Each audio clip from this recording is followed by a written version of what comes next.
Bonjour, nous allons étudier plus avant les variables string. Pour manipuler des variables, on utilise le caractère $. Sans accolade, il s'agit du string template simple. Avec accolade, il s'agit du string template complexe. C'est ce template que nous avons utilisé dans les capsules précédentes. L'intérêt des string templates complexes est de pouvoir, par exemple, leur appliquer des opérations mathématiques, et ce, à l'intérieur des accolades. Ici, on divise la variable record par 2, ce qui aurait été impossible sans les accolades. On peut également appliquer des fonctions, concept que nous étudierons dans une autre capsule. Par exemple, toUpperCase qui passera en majuscule tous les caractères de la variable concernée, ici la variable champion. Voyons maintenant la concaténation, c'est-à-dire le fait de coller des chaînes de caractères entre elles. Je vous montre tout cela dans Android Studio.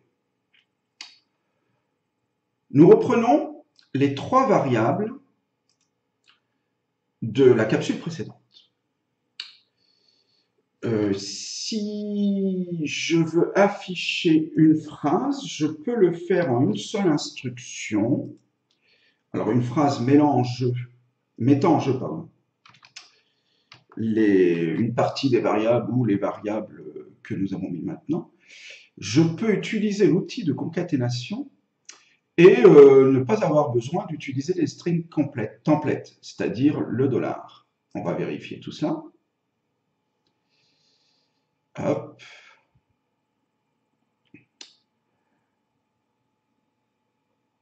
Alors, ça arrive.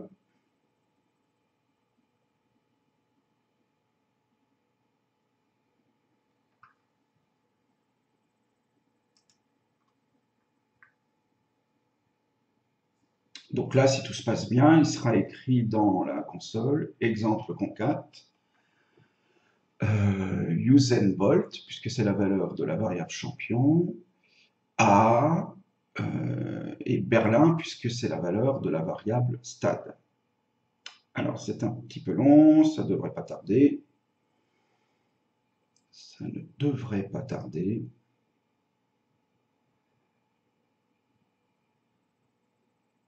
Ça tarde. Voilà. Usain Bolt à Berlin. Alors, on poursuit un peu plus avant. Imaginez, nous avons une ligne au niveau du println extrêmement longue à afficher. Vous pouvez, si vous le souhaitez, aller à la ligne à l'intérieur de la parenthèse. Ça ne modifiera en rien le code, le comportement du code. Par exemple, si je me mets là et là. Alors, on va retester ça pour voir si effectivement ça ne change rien. Et donc, c'est une astuce qui permet d'avoir un code plus clair à lire. Alors, voilà, Usain Bolt à Berlin, ça ne change rien. Bon, voilà. Moyennant cela, il est quand même préférable d'abandonner ce type d'affichage, c'est-à-dire d'utiliser les variables sans les $. Et pour ce faire, on va utiliser des rostring. Mais auparavant, je vais vous montrer comment faire pour éventuellement aller à la ligne si vous le souhaitez. Donc par exemple, si après exemple concat, là, vous souhaitez à la ligne, vous utilisez le caractère d'échappement anti/n qui vous permet de faire un retour chariot. Et si je veux aller à la ligne ici, par exemple, je peux le mettre aussi. Alors, attendez, je suis à l'intérieur des guillemets. Il faut que ce soit à l'intérieur des guillemets, hein, bien sûr. Je reteste, pardon. Et là, au lieu d'avoir une ligne dans la console, si tout se passe bien, je devrais en avoir 3. Exemple concat sur une ligne, puis champion A. Alors, champion, oui, la valeur de champion, c'est-à-dire Usain Bolt A et Berlin. Ça a bien fonctionné. Donc, voilà. Mais nous allons passer à une notation, à la notation des string templates, c'est-à-dire avec les $, et nous allons voir qu'il est préférable d'utiliser le rowstring, ou chaîne de caractères brut, pour le saut de ligne. On utilise 3 guillemets dans cette syntaxe, et on réutilise les string templates avec le $. Alors je vous montre comment faire. J'en remplace ça.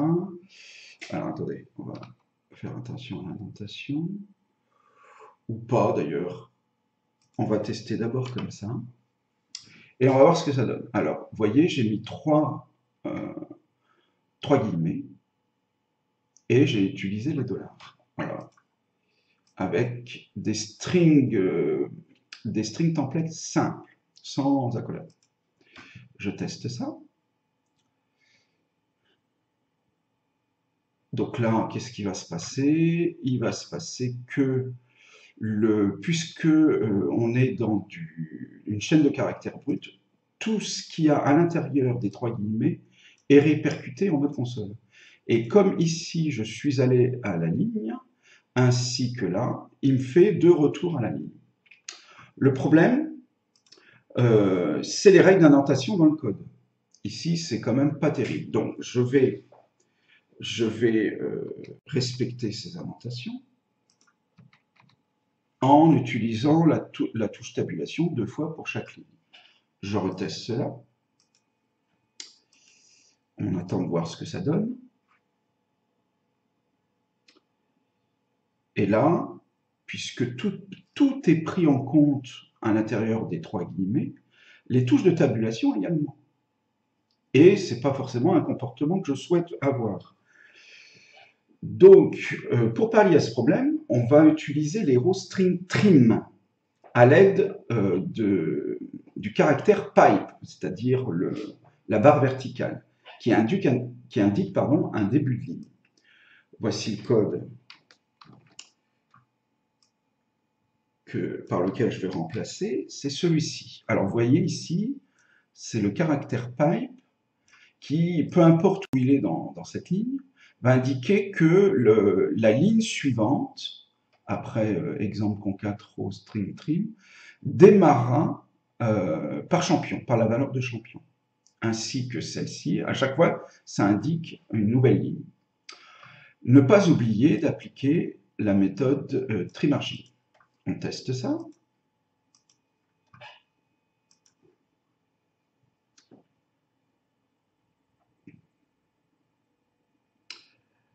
Et voilà, Usain Bolt est revenu, ainsi que Berlin, sont revenus en début de ligne grâce au rowstring trim.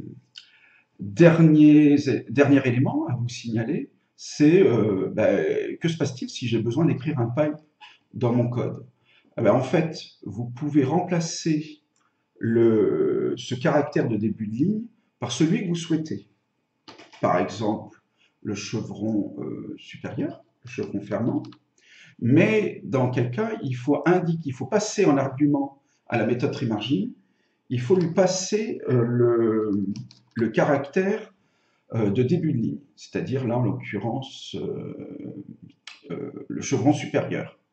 Et donc on va observer que ça ne modifie rien du tout dans le code et que donc vous pouvez utiliser un autre caractère que le caractère par défaut, c'est-à-dire le pipe. On va voir ça. C'est lancé, et voilà, effectivement, ça a exactement le même comportement.